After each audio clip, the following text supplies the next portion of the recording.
১ cup চায়ের সাথে আজকের সকালটা এখান থেকেই শুরু করলাম। তাহলে চলো শুরু করা যাক। Hello everyone, good morning. কেমন আছো তোমরা জানিও। আশা করছি সকলে ভালো আছো, সুস্থ আছো। আমরাও অনেক ভালো আছি। একটু ঠান্ডা লেগে গেছে এই যে আর কি, মানে সিজন চেঞ্জ হচ্ছে, সেই জন্য ঠান্ডাটা আর কি লেগে গেছে, গলা বসে গেছে। আর ওই যে জায়ের বাড়িতে এগুলো করেছিল, ওখানে আইসক্রিমটা একটু বেশি খাওয়া হয়ে গেছে। নাহলে সকালে চাটা এমনিতে খুব একটা খাই না, গ্রীষ্মকালে তো খাই না। আর দেখো চা কতটা নেই, মানে চাটা না অনেকটা বেশি হয়ে গেছে আর কি। আর ননির আর আমার এদিকে চা করে নিলাম। এখন বাজে ঘড়িতে 8টা। আমরা একটু দেরি করে উঠেছি, মানে শরীরটা ঠিক ছিল না বলে।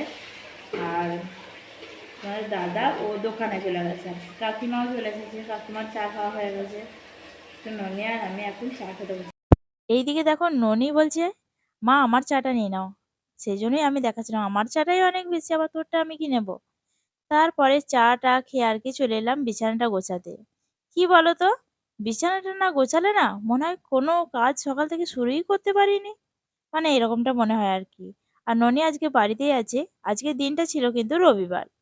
তো আর কি একটু পরেই টিউশন যাবে, ওর 10:30 থেকে টিউশন আছে। তারপর ওকে একটু মুড়ি খাবার জন্য কিছু করে দেবো, তারপর আর কি মুড়ি টুড়ি খেয়ে ও টিউশনে যাবে। এরকম টাইমে ও তো বাড়িতে থাকে না, সেজন্য না মুড়িটা একদম খেতে চায় না। প্রত্যেকটা বাড়িতে ছেলেরা যতই ইনকাম করুক না কেন, মেয়েরা যদি গুছিয়ে সংসার না করতে পারে বা হিসাব করে না সংসারটা চালাতে পারে না, সেই সংসারের লক্ষ্মী কিন্তু অচলা হয়েই রয়ে যায়, পালাই পালাই এরকমটা হয় আর কি। আমি কিন্তু কোনো ছেলে বা মেয়েকে ছোট করার জন্য কিন্তু কথাটা বললাম না, তোমরা আমাকে কিন্তু ভুল বোঝো না। আমি মানে প্রত্যেক সংসারের নিয়মের কথা বলছি আর কি, যে ছেলেরা বাইরে ইনকাম করবে, মেয়েরা ঘরটা সামলায় ঠিকই, কিন্তু যদি একটু হিসাব করে বুদ্ধি করে একটু যদি সংসার সামলায় না, সেই সংসারটা সুখেরও হয়, আর দেখবে কোনো অভাব অনটন সেটাও হয় না আর কি। আর ভাবলাম যে আজকে রোদ উঠেছে, তো মুগ ডালটা না মানে অনেকদিন থেকেই ভাবছিলাম রোদে দেবো রোদে দেবো, তো কিরকম হয়ে গেছে দেখো, সেই জন্যই একটুখানি বের করে নিলাম। এটা কিন্তু আমাদের গাছের পেয়ারা, আর দেখো শীতকালের পেয়ারাটা জানো তো একটা আলাদা টেস্ট হয়। আর পেয়ারাগুলো না বেশ বড়ও হয়েছে, সবগুলো বড় হয়নি, তো কিছু কিছু মানে বড় হয়েছে আর কি। আমার বর আজকে সকালেই আর কি পেয়ারাটা পেড়েছিল। আর এই যে ছাদে চলে এসেছি দেখতেই পাচ্ছ বেশ ভালো রোদ উঠেছে। তো জামা কাপড়গুলো আর কি মানে অনেকটা পরিমাণে কাঁচা হয়েছে, অনুষ্ঠান বাড়ি যা হলে হয় আর কি। তো এই যে দেখো ননি তার মধ্যেই মানে একটু মাতন করতে গিয়ে, ননির একটু না লোকজন বাড়িতে থাকলে বা ও কোথাও গেলে একটু মাতনিটা না ওর বেশি বেড়ে যায়। তো সেজন্য গেঞ্জিটা আর কি ছিঁড়ে দিয়েছিল দেখো।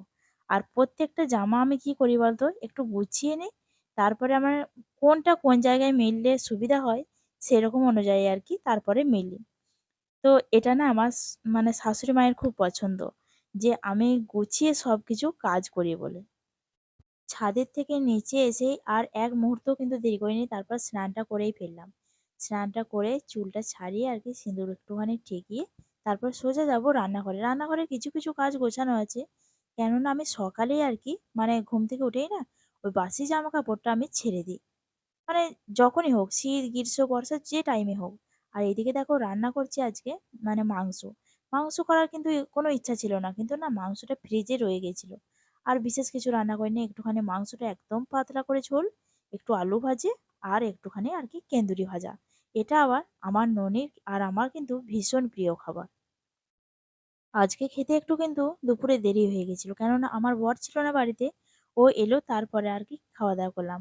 আর আমরা দুপুর রাত প্রত্যেক দিন না মানে একসঙ্গেই খাই, খাওয়াটা কিন্তু আমরা কেউ আলাদা খাই না। আর এইদিকে দেখতে পাচ্ছ পানওয়ালা বসেছে বাড়িতে, তিনজনের জন্য পান সাজতে। তো দেখো দেখো মানে ওই আজিনামোটো নেই বলে আর কি চিনি দিয়ে দিয়েছি, সেই মিষ্টি মিষ্টি কি সব থাকে না চকলেটের মতন, সেগুলো আর কি শেষ হয়ে গেছে। আর দেখো সব কিছু পানের মশলা নিয়ে বসেছে। তো এই পানটা কিন্তু না আমাদের পাশের বাড়িতে আর কি একটা কাকিমাদের বাড়িতে হয়েছে, সেখান থেকে আর কি তুলে নিয়ে এসেছে ননী গোপাল। সেখান আর ননী না মানে পানের খুব নেশা, আমারও ভালো লাগে, মিথ্যা কথা বলবো না। তারপর ওর বাবাকে একটা বানিয়ে দিল, তারপর আমাকেও দিয়েছে। আর পানটা না খেতে সত্যিই খুব সুন্দর হয়েছে। মানে আমি এটা কিন্তু এখনো খাইনি, দাঁড়াও আমি খেয়ে কিন্তু বলছি। আর আগেও যখন মানে ননিই পানটা বানায় বাড়িতে, যখন পান আনা হয় সেটা কিন্তু তখন ওই বানায়। আর এই ননির পানের ভক্ত আবার আমার মা ভীষণ ভাবে। শুভ সন্ধ্যা বন্ধুরা। মানে তখন ঘুমিয়ে গিয়েছিলাম, আর দুদিন পুরো ঘুম হয়নি তো, মানে বাড়িতে কোনো অনুষ্ঠান থাকলে তো জানোই বাড়ির একদমই ঘুম হয় না। তো ভাবলাম কাজ মিটে গেছে, তো এই শাঁখা বাঁধানো পলা বাঁধানো এগুলো আর কি খুলে দিই, 12 মাস যেগুলো পরে থাকি সেগুলোই পরে নিই, কেননা বারবার করার মতন সামর্থ্য আমাদের নেই। তো পলাগুলো অনেক ছোট হয়ে গেছে, ভাবলাম যে বানাবো, কিন্তু সেগুলো আর হয়ে উঠছে না সংসারের চাপে। দেখা যাক পরে যদি বানানো যায় তখন বানাবো। তো ওই কানেরগুলো পরেছিলাম, আর ভাবলাম যে আমি 12 মাস এই পাঞ্জাবি রিংগুলোই পরে থাকি আর কি, যেগুলো পরে নিই। তো ভাবলাম যে সারাদিন তো আর মানে মনেও থাকে না, কি বলতো, মনে থাকে না, সময় হয় না, এরকমই আর কি। তো ভাবলাম যে বসে আছি বলতে সবজি কাটছিলাম, আর রাত্রে আজকে বানাবো পাস্তা। প্রত্যেক দিন না ওই রুটিটাও একঘেয়ে আমি দেখবো ভালো লাগে না, আর দুদিন তো মানে রুটি এগুলো আর হয়। আর সবার ঠান্ডা লেগে আছে, রুটিটা না ভালোও লাগছে না, সেই জন্য ভাবলাম যে একটুখানি পাস্তা বানিয়ে দিই। আর পাস্তা সেরকমভাবে কিছুই নেই, একটু আলু পেঁয়াজ দিয়ে আর কি পাস্তাটা বানাবো। আলু পেঁয়াজ কাঁচা লঙ্কা ছিঁড়ে।